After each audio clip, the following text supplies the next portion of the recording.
Hey everybody, I'm the Green Mutant Buster, a 90s cartoon action hero who saved the Earth from a disaster in 1996.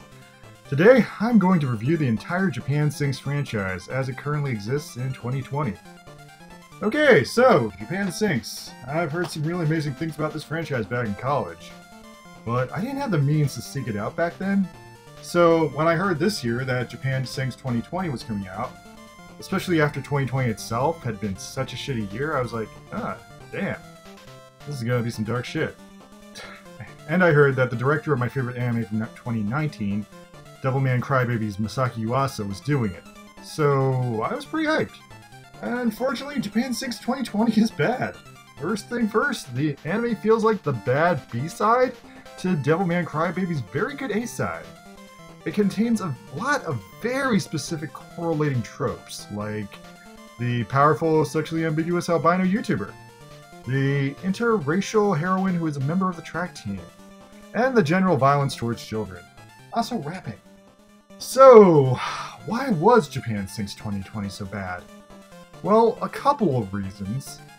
The biggest reason I'm going to put down is an overall lack of clarity of what's happening, and a cast of strange and likable characters, and a strange kind of horror movie dynamic the show has going on.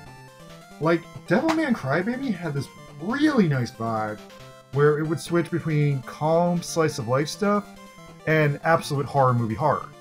Now, Japan Sinks attempts to do the same thing, but oddly enough it fails, and I think that's because maybe Japan Sinks is depicting ordinary people, or maybe it's just the utter lack of introspection the series has.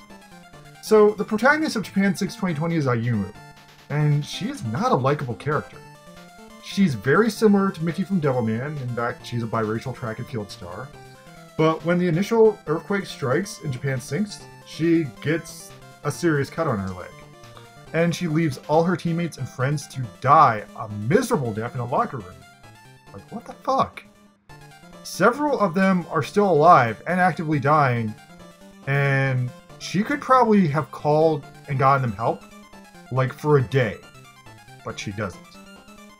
Like, every situation she goes into, she has this absolute insane lack of awareness for what's going on around her, and it comes across as almost selfish. Like, it's just cruel ignorance and shocking. She barely comes to acknowledge it by the end of the series, and throughout the entire series she just doubles down on making the worst possible choices one after another, and usually these choices result in the death of the people around her. At the end of the series, she loses her fucking leg because she was too immature to take basic medical hygiene treatments with it. And the group stopped almost every day and gave her an opportunity to do that. Honestly, it's crazy how they can take a character with almost the same archetype as Mickey from Devilman, whose death I really cared about and was an absolute tragedy that I had to mourn, and completely inverse it to make Ayumu, who, quite frankly, I was hoping would have died. Also, another thing I hate about the series was that as characters die left and right throughout the whole thing, they never get any kind of real acknowledgement or reverence. Like, the father dying is treated in an overabundance of gore and an explosion of blood. Sure. But then they never really talk about it.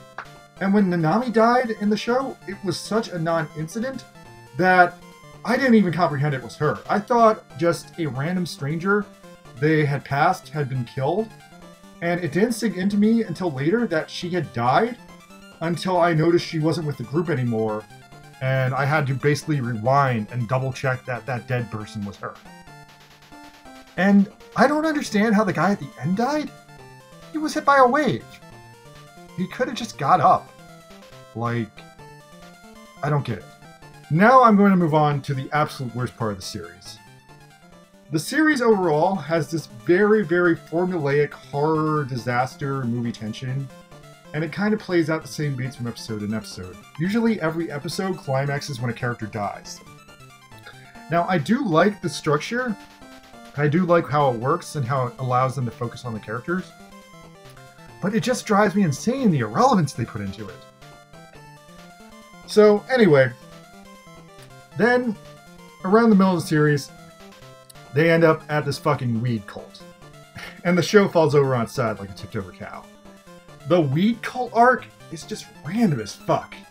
It's like, this is where all the writers got high and decided they need to waste 2 episodes soapboxing for marijuana legalization. All of the series' tension that it had been building to this point, instantly gone, sucked out of it. There's no sinister conspiracy with the cult either, it's just some weird red herring bullshit.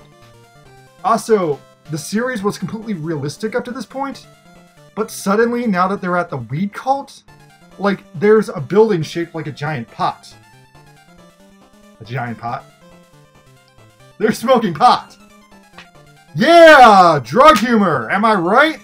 It's Harry Potter and the Sorcerer's Stone! Ugh, fuck these fucking episodes. You can just skip them.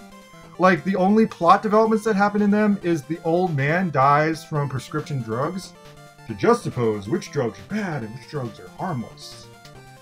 And the foreigner guy, I guess, decides to stay with the cult. And he seemed like an offensive stereotype to me. Anyway, so they continue moving on with their badly described adventure after that. A bunch of racists are flat out racist to them and then instantly get killed by their own hubris. At this point, Japan finally sinks and they don't show it.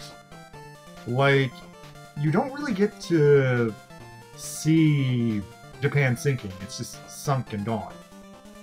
Like, I was really hoping there'd be, like, more cool underwater building scenes and stuff like that. You know, like, in, like, a common disaster movie, but no, nothing like that. Let's see. Then later on, there's another bad filler movement where everyone does a freestyle rap. And this adds nothing to the plot. Like, I get it, Yuasa loves rap, but in Devilman, the raps were a purposeful narrative framing device. Here, it's just here because it's a trope, and that also sticks me the wrong way. So, anyway, Ayumu and her brother somehow managed to escape to Russia. And then later on, they competed in the Olympics. Kite's dead now, or maybe not actually, because that's another one of those deaths where it seemed like he died, but they were a little unclear about it. Either way, they show that he has a daughter now, and I guess she is an orphan. Damn, poor kid. So then there's this really, really nice montage of Japan, and people online thought this was a travel promo video for the Olympics. And yeah, you could easily cut it into one, see? But the montage is beautiful, and it comes out of nowhere, but it's jarring because it's on such a different quality level from the rest of the show that it honestly barely even matches. Okay, so yeah, that was Japan Sinks 2020. And despite being the currently most accessible version of the story, it sucks. So not only does it suck, I kind of think it's the worst thing I've seen Yuasa do in recent memory. And it's a really bizarre miss considering it does feel like the aesthetic follow-up to Devilman, which was a great anime. So, that's over. But I felt incredibly unsatisfied after that. Because, again, hype-wise, I'd heard Japan Sinks was a great thing. So, I had to keep going. I had to see the rest of the franchise. So, now I did a deep dive, and here's where I ended up with that. So, Japan Sinks started out as a sci-fi novel in 1972. It was immediately adapted into a Toho film the next year in 1973. Now, the 73 version doesn't precisely hold up. Now, the best way I can describe it is it has the vibe of a Showa-era Godzilla, but it doesn't have Godzilla or any cool monster in it. The coolest thing about the 70s version of Japan Sinks is it analyzes the story from a very political and logistic perspective. And that's an angle that none of the other versions really take it from. That being said, I mean, it doesn't quite hold up. So here's a short rundown of the best moments.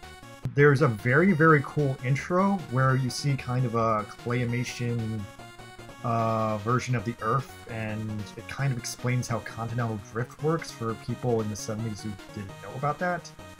Then after that, there's this really cheesy scene where 2 sexy people are making out on a beach and a volcano comes out of nowhere and kills them. Nice. Then the part where Tokyo is leveled is actually treated very, very coolly, and this was one of the coolest parts of the movie. The Prime Minister watches the city burns while infographics tell you the extent of the destruction and what has been lost. There's also these really bad scenes in English where the Japanese ambassador tries to negotiate with the Australian ambassador for the evacuation of Japan. How many people do you want us to take? 1 million for the first immigration. And these scenes are just awkward because I don't know if anyone involved in these scenes actually fully understood each other. So after that version, in 1975, Roger Corman released a heavily edited Americanated half remake called Tidal Wave. And as far as I can tell, this version is lost media. It was never released on VHS, and there's very little traces of it aside for a few advertisements and word of mouth from people who have seen it. If I could have found it, I would have watched it out of morbid curiosity, because this movie is so Japanese that I really don't understand how you could do a half remake like that. So anyway, finally, we've come to the 2006 version. Well, this is it, you guys. This is the holy grail. All the positive hype that I heard about Japan Sinks in college, that was because of this movie. This movie presents the optimized version of the story. We have a fresh perspective here of a scientist trying to stop a disaster while dating a lady firefighter who wants to save as many people as possible. And the effects in this version are terrific. I finally got my Day After Tomorrow Independence Day style destruction scenes that I wanted so badly in 2020. 1973 had them too, but they were bad looking. They were a bad mix of real footage and Godzilla miniaturized destruction. And the only negative thing I can say about this version is there's one really cheesy part at the end where the main hero and the girl say their final goodbye, and all of a sudden, out of nowhere, we're in a K-pop drama. Like, what the hell? It's one of those cheesy romance scenes. So anyway, the best thing about Japan Sinks 2006 is this is the only version where they actually stop Japan from sinking. They use this extremely precise, coordinated Armageddon-style underwater detonation to divert the tectonic plate from sliding underwater, and they actually save whatever at this point is left of Japan. So Japan Sinks 2006 is actually Japan Sinks, but not all the way. So another interesting difference between the three adaptations is its treatment of the sorta main character, Toshio Onodera. Onodera is the main character in all three, but only the 2006 version really focuses on him. In the 1970s version, he's kinda the hero, but he doesn't really do anything other than pilot the submarine, which researches the geological events that lead to Japan sinking. And at the end of the film, he is permanently separated from his wife as they have both become refugees. She a refugee in Russia, and he a refugee in Southern California. He is never going to find his girl. Now, in the 2006 version, Onodera actually pilots the submarine and saves Japan at the cost of his own life, and it's very heroic.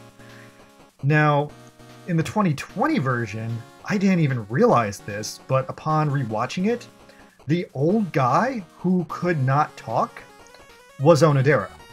And in this version, he was also a submarine pilot, but never piloted a submarine. Oh, and on top of that, apparently, at the end of the show, he became Kite. So yeah, apparently Kite died, but Onodera stole his identity forever. Wow. Tupac? So, in conclusion, 2020, bad. 1973, good political movie, but you have to like old movies to stand it. 2006 was the perfect version.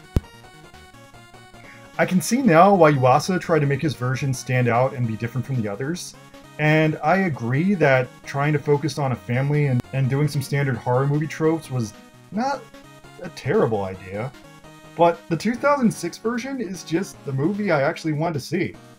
So maybe someday there will be another version of Japan Sinks, because it's one of those things that they just keep adapting differently, like, I don't know, Time Machine, War of the Worlds. Also, hey, this movie was popular enough to inspire a parody called Every Country Except Japan Sinks. And that looks pretty dumb, but maybe it's great. Maybe I'll watch that one. Okay, so I am Buster Green. Like and subscribe to my channel. I'm going to try doing the review thing for a while to see if I can bring my channel back to life. Alright, thanks.